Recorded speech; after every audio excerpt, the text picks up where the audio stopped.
You know my story, right? My name's Terrick Grace. I just retired from the Army after 22 years, August of last year. Um, I have known Kristen for last maybe 7 years. While I was in the military, I was mentoring at-risk youth, the organization called Youth Advocacy Program. I met Kristen through that. Some of my mentees that I had worked with Hearts of Mercy, and I was working with them also, helping families out and the homeless school in a mentoring program. I had stopped doing that maybe 4 years ago when I was still in the military, and I got into the cannabis industry. And I was just doing that part time extradition work. I was doing the security cannabis industry. We were picking up cannabis from their breweries, delivering to dispensaries. Um, and what happened was I had reconnected with Kristen after I stopped mentoring Monday this year. And she kept on telling me about she started this hemp. And it wasn't until like the third conversation I said, wait, wait, keep on talking about this hemp. What exactly is going on with this hemp? What are you doing? Because at that time, I was like everyone else, except hemp was cannabis. I really didn't know what that was. And you were doing the security at that time, so you were No, so I had okay, just gotcha. ended because I had just retired from the military. Gotcha. And I was kind of like just waiting as living in the house at the time. Yeah. And we just crossed paths. Yeah. I stopped that and then, as I said, I've been waiting for another security. So she started talking to me about it. After the third conversation, I said, wait, wait, Kristen, stop. Kristen tells me a lot. She goes from one thing to the next.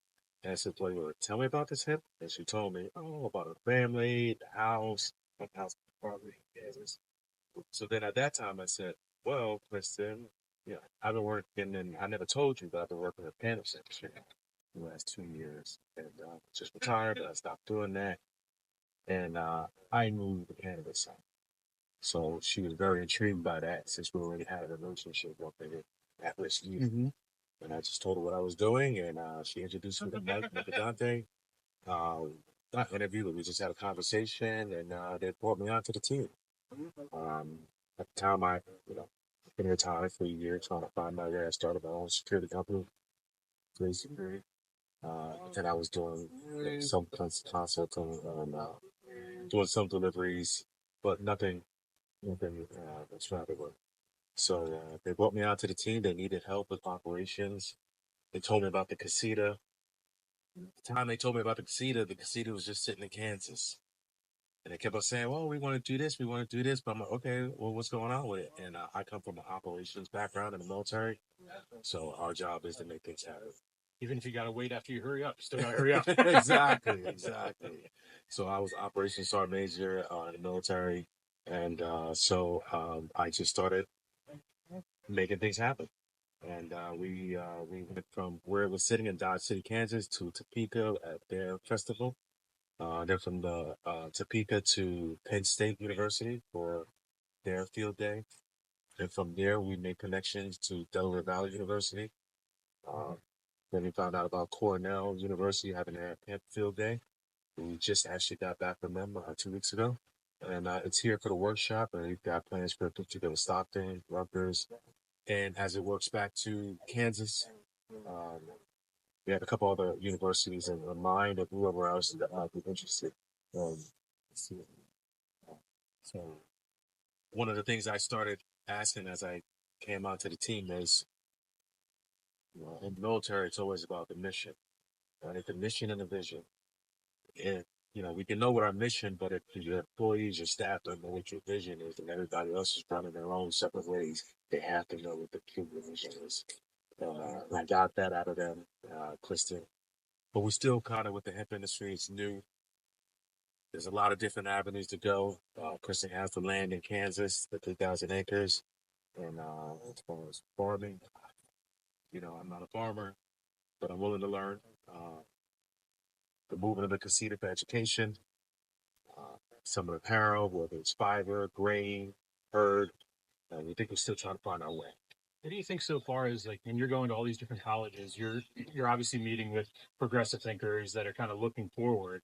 What are some of the kind of hurdles you're still seeing as far as misconceptions, even in that population? Like, obviously, you're going to have certain random questions from general public about the cannabis industry and hemp and things like that. What types of things are you still seeing as misconceptions in the academia world? Well, Not necessarily about what's being yeah. taught, but what's being perceived. Yeah, yeah. So the main reason for the academia world is the colleges we went after, they all have cannabis and hemp research programs. Yep. That's why we strategically kind of said, okay, let's go after them. And it kind of, all fell in our face. So they're already teaching it in the curriculum. So not much as far as negativity, all positivity. They have the program. They pretty much jumped at the aspect of showing their students this is the end result of the hemp.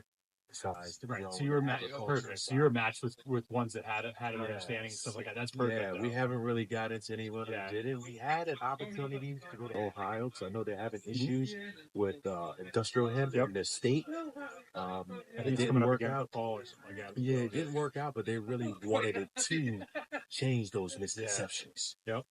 They have actually a hemp museum, and they really wanted it there, but I don't think their state is moving forward with it. But they really wanted, but we just couldn't work the deal out. As far as here in New Jersey, what do you see, like, with your organization?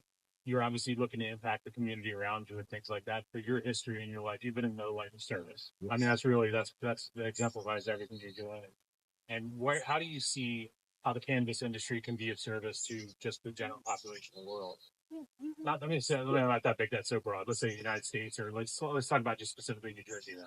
Well, it starts with, you said, the misconception, the differences between hemp and cannabis.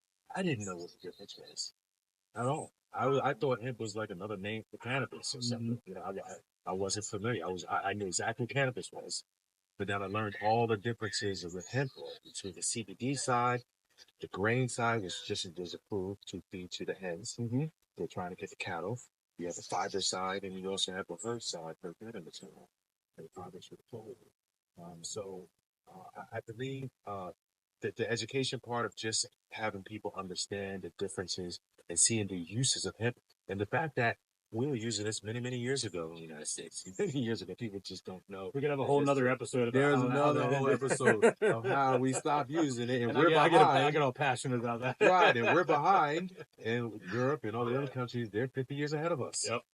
So it's from talking to the people in the industry, they're excited to see where it goes based on regulations and where America goes with it, with the 2018 Farm Bill, which is still pending. Yep. As people say, it might be most likely to be the next gold rush if it takes off the way it should. Yeah. Because there's so many uses for it. Exactly. And once it stops becoming gray and it becomes black and white, then the funding comes in and then the scale happens and stuff like that. So thank you so much for taking the time today to talk about this. We're going to have a lot more conversations on camera and stuff like that, but I'm looking forward to it. Yeah, no, this is fantastic. Spread the word. Absolutely. Absolutely. That's that easy, man. All right, cool. Good. Everything I do is conversational. So Good. You know my story, right?